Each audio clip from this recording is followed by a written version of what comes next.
Our next topic is food chains and webs.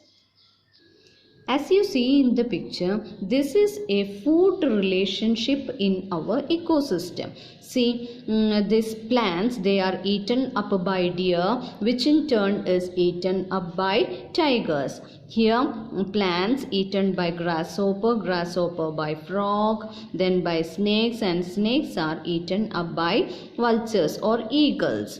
Here, plants by insects, then these insects are eaten up by fishes, which in turn are eaten up by cranes. Thus, food chains, they form a food relation in our ecosystem. Food is the main source of energy for all organisms. And see, plants. In all these food chains, who forms the basic level? It is the green plants who make food on their own. So, when deer eat these plants, they get energy. Or when grasshopper eat the plants, they get energy. Thus, when one is eaten up by others, the second group get energy from the first group. Thus, energy is transferred from one level to the other by eating up. As green plants form the base level in all food chains, these are the producers. They only have the ability to absorb or use solar energy and convert it into chemical energy. So, these are the producers. Now, see the second group here, deer, here grasshopper, and here insect. All these are the plant eating animals, herbivores or primary consumers. Who are the secondary consumers or carnivores here? In this food chain, tiger is the secondary consumer. Here, frog is the secondary consumer or carnivore, and here, fish is the secondary consumer or carnivore. In these two food chains, snake and crane, they form the tertiary or third level of consumers. They are called tertiary consumers. This producer level, then the animals who eat plants like herbivores or primary consumer level, then the next level secondary consumers or carnivore level, and tertiary consumer level. Each this level or a step in a food chain is called trophic level. So this is the producer level, trophic level, producer level. Each step in a food chain is called trophic level. This is an example for another food chain. Here, grass eaten up by grasshopper, which is eaten up by frog, and frogs are eaten by birds. See an aquatic food chain, algae, protozoans, small fishes, bigger fishes. Thus, all these food chains show an interaction or interrelationship between the various members in an ecosystem. Each food chain shows who eats whom or what, who eats whom or what in an ecosystem. Thus, food, and in the form of food, energy is passing from one level or from one step to the other in a food chain. So when producers, they how do they make food? Through photosynthesis. Only these green plants have the ability to absorb solar energy and convert it into chemical energy. When this plants, they use only 1% of the energy they get from fall on their leaves. plants use only 1% of the energy that fall on their leaves. So that 1% the plant get from solar energy, and deer eat these plants. This deer it use this energy for digestion, its growth, then reproduction, and for doing work and all. Only 10% of the energy in the body of a deer the tiger is getting when it eat the deer. That is, when this energy is passed from one trophic level to the other, only 10% of energy in the previous trophic level is made available to the next trophic level.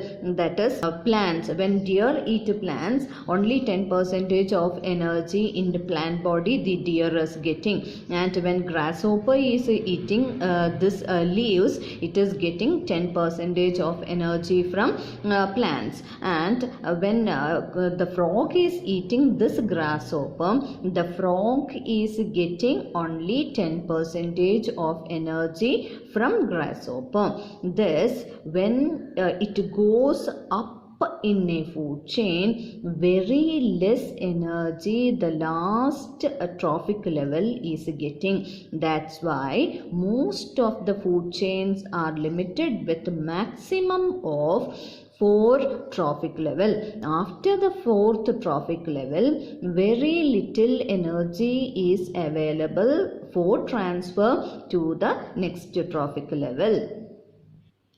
As only less energy is available for transfer to the from one trophic level to the next trophic level, we can indicate it in the form of a pyramid with a broad base and tapering tip.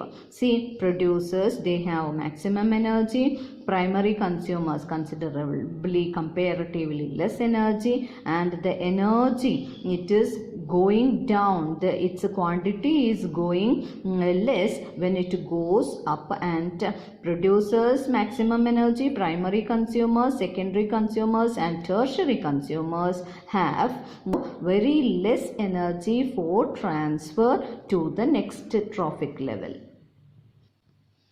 See this image. Here, producer level, primary consumer level, secondary consumer level, tertiary consumer level. They are separated by drawing these blue lines. This is the food relationship in an ecosystem. So see here, frog, it is eaten up by this crane as well as by this snake. So one organism can be eaten up by more than one organism. One organism can be eaten up by more than one organisms. Here, this snake can be eaten up by this peacock as well as by this eagle.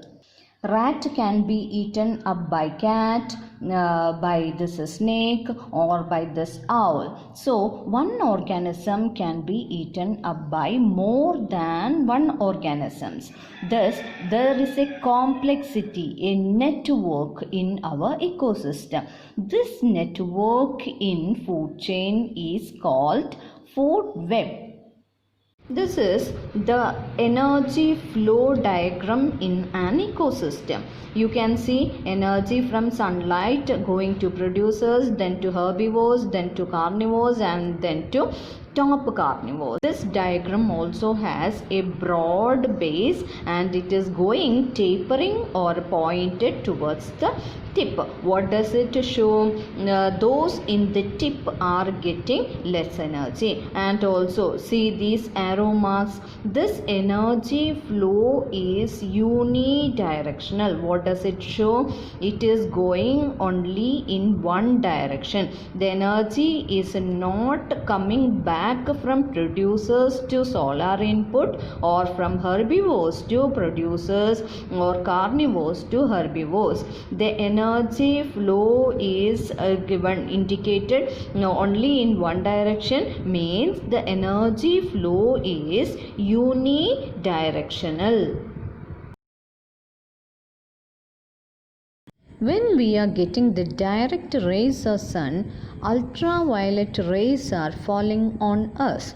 These are the harmful sun rays that cause skin cancer, aging, eye problems like cataract, affect our immune system and also affect plants.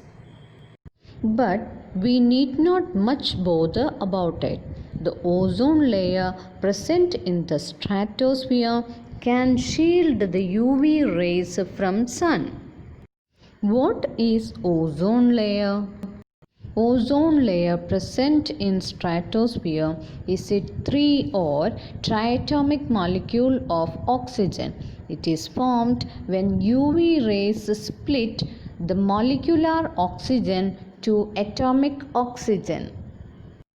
The CFCs or chlorofluorocarbons formed from refrigerators, air conditioners, aerosol sprays can cause the thinning of ozone layer.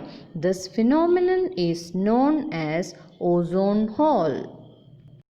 This hole is formed when the chlorine of CFCs split the ozone back to atmospheric and molecular oxygen. To protect this layer, we should either stop or limit CFC emitting things and nitrogen oxide producers.